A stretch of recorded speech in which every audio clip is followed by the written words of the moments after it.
Hey guys, thanks for tuning in here at Windrose North Outfitters. We had a great day at Cedar River and doing some bass fishing up here. This is April, the end of April 2019, and the water temperature 44, 45 degrees all day long. Overcast skies. It sets up for a really dangerous type of day if you don't have the right gear. And yesterday on the Menominee River, one gentleman, I believe, lost his life, and they're kind of still looking for him. They haven't found him yet, but it's definitely a search and recovery at this point, and that could very easily happen to any one of us out here. So one of the things that I like to talk to people about in the store and on the water when given the opportunity is just making sure you have the right equipment. And today I decided to wear my dry suit.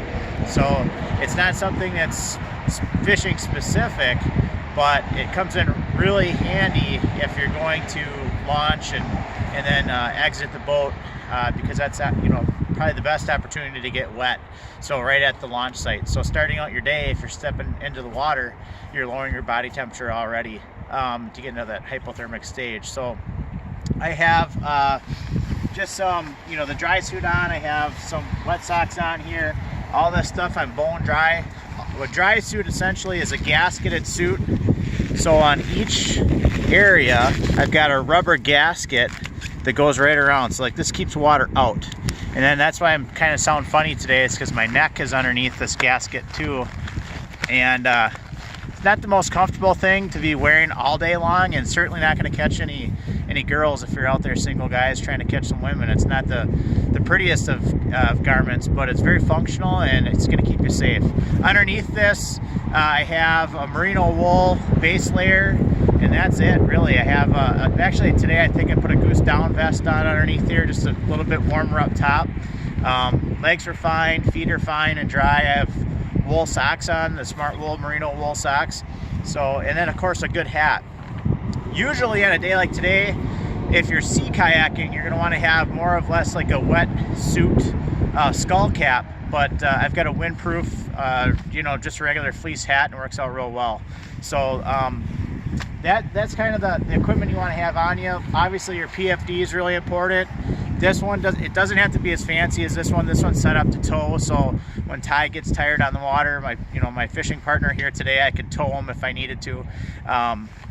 Didn't have to do that today. And also on the back of my life jacket, I have a hydration system, so I have water in case, if the sun did come out and you got hot, you can easily be in a situation where you're overdressed. If you can't get off the water right away to adjust for that, it can get pretty warm, so having some water with you is a good thing. And I like to have it right on the back of the life jacket so it's easily accessible and I can drink as I go without having to think about it.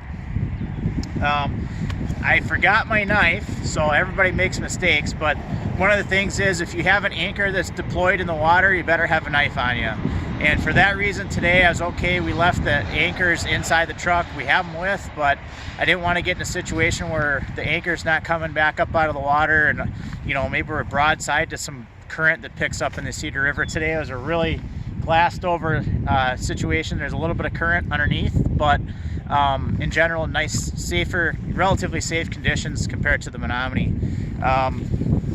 Other things that I have on me, I have nose plugs and stuff like that in case I were to go under, but not going to really use that unless I'm training. And then a whistle, because your voice in a situation when you're trying to yell for help, it only goes so far. But if I have a whistle, I have a chance for somebody maybe at the bar over at Hirsch's that might be able to hear us in the water. And there's some guys, the commercial fishermen over Rulo's over there on the side there, that were out and about and they were checking on us.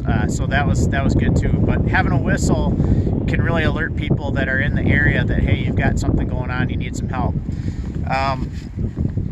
Other than that, just kind of, common sense. They have gloves and stuff like that, but common sense. And if you have any other questions, feel free to stop in the store, Windrose North Outfitters. You can talk to myself or Ty Hansen in the bait shop. So thanks for watching.